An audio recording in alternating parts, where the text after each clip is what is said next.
नमस्कार, मैं हूं रंजन कुमार और आप देख रहे हैं अंग प्रदेश न्यूज। इस वक्त मैं मौजूद हूं जहां एक दलित परिवार के साथ अमानवीय हिंसा की गई। परिवार के सदस्यों को पीटा गया जिससे वे गंभीर रूप से घायल हो गए। ये कोई मामूली झगड़ा नहीं है बल्कि जातिगत भेदभाव, उच्च नीच और अत्याचार का एक और उदाहरण है। बिहार में इस तरह की घटनाएं आम बात हो गई है। दलितों के ऊपर दबंग जातियों के द्वारा प्रताड़ित किया जाता है। इस तरह के आए दिन घटना आम बात हो गई है, क्योंकि आज़ादी के 70 साल बाद भी आप देख सकते हैं कि दलित किस प्रकार महसूस अपने आप को कर रहे हैं। हमारे साथ वो पीड़ित जुड़े हुए हैं जो इस घटना में शामिल थे, वो भी हमारे साथ अभी, और उनसे हम बात करने का कोशिश करेंगे क्या कुछ इस घटना में हुए हैं। सारे चीज बताएंगे और प्रशासन द्वारा क्या इन लोगों को अभी तक सुरक्षा मुहैया कराए गए हैं या फिर नहीं कराए गए। अगर इस तरह के अपराधियों को छोड़ा जाए तो कहीं ना कहीं जिस तरह का ये घटना है, अपराधी का और हौसला बुलंद ही होते जाएगा। तो चलिए हम मिलाते हैं जो पीड़ित व्यक्ति हैं, उनसे हम बात करते हैं और जानने का प्रयास करते हैं आखिर क्या कुछ हुआ है, प्रशासन द्वारा क्या बताए गए हैं, अभी तक क्या कार्य चल रहा है, आगे इस केस को कहां तक ले गया है। तो सबसे पहले हमारे साथ स्क्रीन पे जो देख रहे हैं यही वो प्रताड़ित व्यक्ति हैं, इनसे हम पूछने का प्रयास कर रहे हैं। और सबसे पहले आप अपना नाम बताइए। मेरा नाम दिनेश दास, अच्छा घर चनरदेव सिंह टोला, अच्छा अच्छा। मुंगेर वासी हूँ।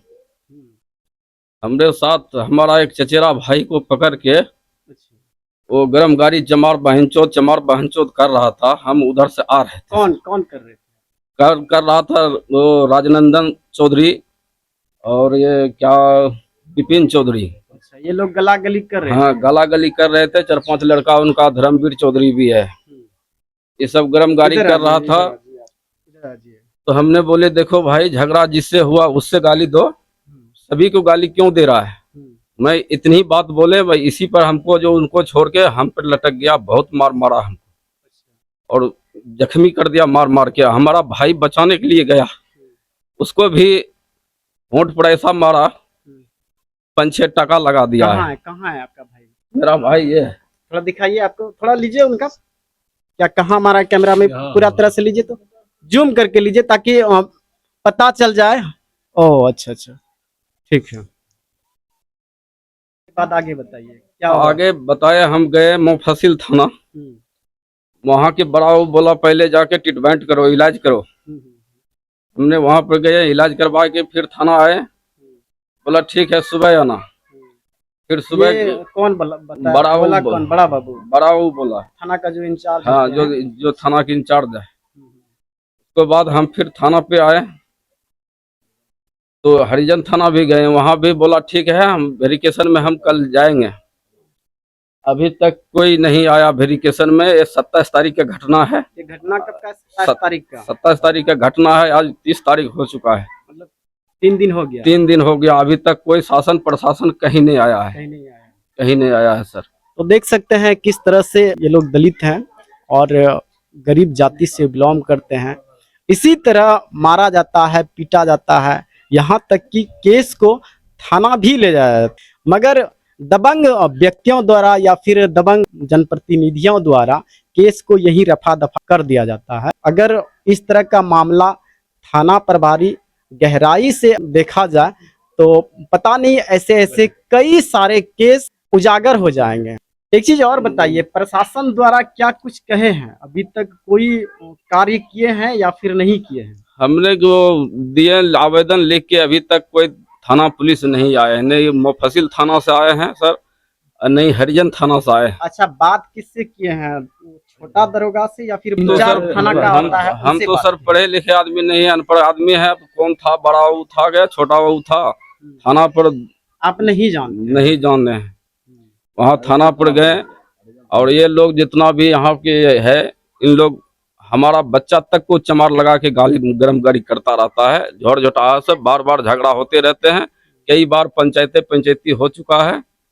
उसको बाद भी यहाँ पे मिला जुला दिया जाता है। हम लोग डर से चुप हो जाते हैं कि छोड़ो क्या करना है। अच्छा, झगड़ा होने का और क्या वजह क्या होता है? गरम गाड़ी कर रहा कोई था और मुद्दा है अंदर से? कोई और अब अंदर से वो जाने अब कौन कौन कौन उनको क्या नहीं किया, क्या उसको दिल में था हमारे मारने का मकसद, मारने की योजना बना रहा है। बोल रहा है साला हर चमार केस करेगा तो घर से उजाड़ के यहाँ से घर आग लगा के बहन चोद को भगा देंगे। ऐसा ऐसा अथी सुन रहे हैं। सुन रहे हैं, हाँ। किसके द्वारा सुन रहे हैं? जो जो मेरा मारा है, हम उस पर FIR कराने के लिए गए तो वही आदमी भर्सन दे रहा है कि ऐसा अगर केस करेगा तो साले को जान से मार देंगे।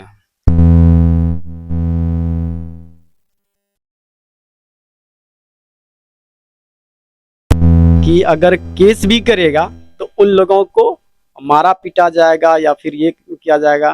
तो इस तरह के जो भी दबंग लोग हैं और दलितों के ऊपर अत्याचार कर रहे हैं, अगर उसके ऊपर FIR नहीं होता है या फिर कोई कानूनी कार्रवाई नहीं होता है तो उन व्यक्ति का दिन ब दिन हौसला और बुलंद होते ही जाएंगे और मारेंगे और पीटेंगे, क्या करेंगे पता नहीं। तो मैं तो यही चाहूँगा अपराधी के ऊपर कानूनी कार्रवाई किया जाए और जल्द से जल्द इन लोगों को इंसाफ दिया जाए। यही गुहार लगाते हैं थाना प्रभारी के और सभी आदमी से कि मुझे रक्षा चाहिए। बहुत कई बार मार चुका है। अच्छा, ये हुआ है। और ये घटना कब का है? 27 तारीख 7 बजे शाम में ये घटना हुआ है सर। 27 तारीख को शाम में 7 बजे का ये घटना है। जी सर। मतलब अंधेरा छा गया था। हाँ, तो उस समय और कोई होंगे जिसमें झगड़ा हो रहा था या फिर वही सब हम उसी का घर के बगल से आ रहे थे, वही अपना घर के ही पास से छेक के मारा है। वहाँ उसी के घर के पास ये हाँ हाँ प्लॉट हाँ, उसी के घर के, हाँ उसी का। नहीं है तो अभी उधर जाएंगे तो हो सकता है मार पीट कर रख सकता है। नहीं कोई नहीं मारेगा अभी। नहीं तो अभी भी जाके कोई नहीं मारेगा। अभी जाके हम वो बंगला में घुसा के मारा है, जिस बंगला में घुसा के मारा है उस बंगला का हम अभी भी दिखा सकते हैं, मीडिया वालों में भी दे सकते हैं। अब आते हैं जो और हैं उनसे भी हम बयान लेने का प्रयास करते हैं और क्या कुछ प्रशासन द्वारा क्या बोले वो भी हम जानेंगे। तो सबसे पहले आपका नाम बताइए सर। मेरा नाम है उमेश दास, पिता स्वर्गीय रमेश्वर दास, थाना मुफस्सिल, जिला मुंगेर, इस ग्राम चंद्रदेव सिंह टोला। अच्छा। जब यहाँ मारपीट हुआ हम तो तुरंत ब्लॉक से आए, नवागरी में रुके। हम 6:45 बजे आए, मेरा भाई का देखे मारते हुए, कान का पर फुटा हुआ देखे। मुदरे से पूछे कि क्या बात है, काहे मारपीट करता है रे? तो इतनी बात बोले, बस हमरे ऊपर कुंधा चला दिया। हल्ला किया, यहाँ सिलाई हुआ। हाँ, बंदूक का कुंधा चला दिया। दिखाइए, यहाँ सिलाई हुआ है। मुफस्सिल थाना गए तो बोला कि जाओ ट्रीटमेंट करा के आइए हॉस्पिटल से, उसके बाद जो है यहाँ आइएगा सुबह। वहाँ गए तो कागज वागज बना के गए तो हरिजन थाना दिए कागज, हरिजन थाना लिया। फिर बोला मुफस्सिल में भी दे दीजिए, आपका लोकल थाना है। लोकल थाना गए तो FI जो हम बनाए कागज वाला जाति सूचक लिखा हुआ है, बड़ा वो ले गया था कागज। कोई बड़ा पदाधिकारी होगा, बोला जाति सूचक उसमें लिखा हुआ है, देखते नहीं है क्या लिखा हुआ, ये जाएगा हरिजन थाना। हरिजन थाना में आप दीजिए जाकर के। हरिजन थाना में जाकर दिए, अभी तक कोई कार्रवाई हुआ या नहीं हुआ पता नहीं है। तब तो इस तरह का अगर कहीं पे मर्डर हो जाता है तो वो थाना प्रभारी केस नहीं लेगा, बोलेगा ये मर्डर क्या हुआ, ये केस SP साहब के पास जाइए, इस तरह का वो करेंगे। इसी तरह से हुआ। हम लोग गए वहाँ हरिजन थाना में, कागज दिए, कागज लिया, रिसीविंग मांगे। बोला कल 11 बजे जाएंगे, वहीं रिसीविंग देंगे, कल जाएंगे वहाँ। तो दिया क्या? कुछ नहीं आया, रिसीविंग दिया? कुछ नहीं दिया। और वेरिफिकेशन करने के लिए आया कि नहीं था? नहीं आया, एक बार भी नहीं आया। नहीं आया।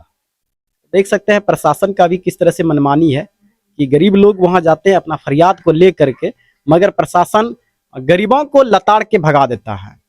अगर सुनता है तो किसी पैसे वाला का सुनता है और गरीब का नहीं सुनता है। अगर वही दबंग व्यक्ति जाएंगे तो उसे थाना जैसे जाएगा उसको कुर्सी मिलेगा आराम से। बाबू साहब आए हैं, उनका तमाम स्टेटमेंट देखेंगे, तुरंत FIR इन जैसे गरीबों के ऊपर हो जाएगा। उस जगह कुछ ग्रामीण भी होंगे। आइए हमारे साथ एक बाबा जुड़े हैं, इन्हीं के बयान से हम जानना चाहेंगे इस मैटर का क्या कुछ हुआ था उस समय या फिर नहीं हुआ था। आंखों देखा हाल जानने का प्रयास करेंगे। तो सबसे पहले बाबा नमस्कार आपको। क्या नाम है आपका? छक्के लाल दास। घर कहाँ पड़ता है? चंद्रदेव सिंह टोला। इस घटना को जान रहे हैं आप? जान रहे हैं। क्या क्या हुआ था? वहाँ से दोनों दिनेश दास और हमको बेटा अनिल मलिक दास आता था को एटीएम बोलिए बोले नहीं बोलिए कोई दिक्कत नहीं है हमू बोले छी यानी पूरा- पूरा वो घेर के उन्हें आबे रहे बस घेर के बंगला में घुसा के दोनों के मारे लगले एकरा दो चार फाड़ दिलके मुंह फुला दिलके बस ये भाग गेले दिनेश दास रह गेले एकरा पकड़ के मारे लगले अपना सब समझलिए ना अपना बुजुर्ग छलिए तो कुछ समझाबे समझलिए रहिए ना हम समझाबे रहिए तो हमरो पर हुल गेले अपनों के ऊपर भूली गेले हुल गेले उधर से मतलब हाँ उधर से इनके ऊपर भी मतलब आ गए सब कोई दौड़ गए इन्हें भी मारने के लिए महिलाएं हैं इस जगह हम उनसे उनका भी स्टेटमेंट लेने का प्रयास करेंगे पहले बताइए आप झगड़ा जिस समय हो रहा था ये घटना जिस समय हो रहा था उस समय आप कहाँ थे हम घर में थे। इसी जगह थे हाँ उस घर उधर है मेरा घर उस जगह थे तो मेरा पापा को मार के गए एक कपार कान फूटा था तो हम देखे फिर हम मेरे पापा को गए थे फिर गए मेरे पापा को छोड़ाने सब कोई मिल के मारा है हमको भी मारा है यहाँ तक फोड़ दिया यहाँ दारू पी पी के मारा है सर दारू का डब्बा चलाता है देख लीजिए बिहार सरकार तो दारू बंद कर दिया है लेकिन दारू हर जगह अवेलेबल होता है लेडीज मैं- जेंट्स सब मिल के मारा है सर मेरा पापा को मेरे बड़े पापा को सबको मारा है वो मेरे लोग घर में कितना कोई आदमी जेंट्स था? नहीं है वो लोग बहुत सारा आदमी था अंधेरा में और सबको मार आपके रहे थे पापा कितना थे मेरे पापा सिर्फ मेरे इधर से पापा कितना थे थे? मेरे बड़े पापा थे बस दो ही जेंट्स थे और हम सब लेडीज छोड़ाने गए थे आप लोग को भी मारा हाँ हमको भी मारे बड़ी मम्मी को बड़े मम्मी को मारे सबको मारे सबको लेडीज हाथ मारे हैं सबको तो देख सकते हैं ये दर्द यूं ही नहीं किसी के आंखों में आता है ये दर्द तभी छलकता है जब अंदर से कोई व्यक्ति दुखित होता है थाना जाते हैं इन लोगों का केस लेकर के तो देख सकते हैं इन लोगों का तरह से मैंने बयान लिए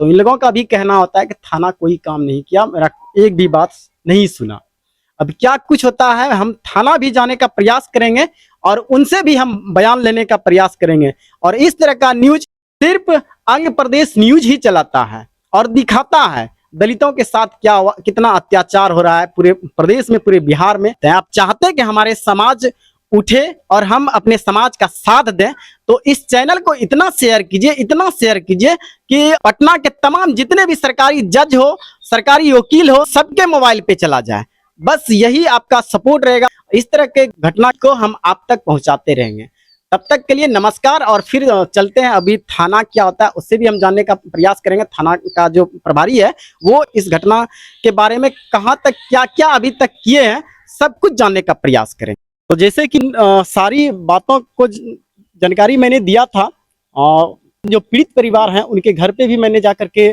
सारे स्टेटमेंट लिए और फिलहाल मैं अनुसूचित जाति जनजाति थाना मुंगेर आया हूं और सर हमारे साथ मौजूद हैं इनका क्या बयान होता है क्या स्टेटमेंट होता है तो आइए सर से भी कुछ रूबरू कराते हैं तो सर ये घटना सर बताया जा रहा है 27 तारीख का सर ये घटना है और घटना होने से सर 4 दिन हो गया है तो सर अभी तक केस क्यों नहीं लिया आप जांच करवा रहे थे अब एफआईआर हो जाएगा सर 4 दिन उसके लग बाद जाता है करवाइएगा। आपको सर जांच करने में हाँ 14 दिन तक है अभी प्रावधान में तो एक्शन क्यों नहीं लिया सर वहाँ गए क्यों नहीं आरोपी के घर पर जब कार्रवाई आवेदन हो देने रहा के लिए है, कार्रवाई ठीक सर कब तक हो जाएगा इसे सर मारा पीटा जा रहा है वहां से धमकी पर धमकी मिल रहा है और आप लोग सर यहाँ बैठे हैं थाना में पैर मोड़ कर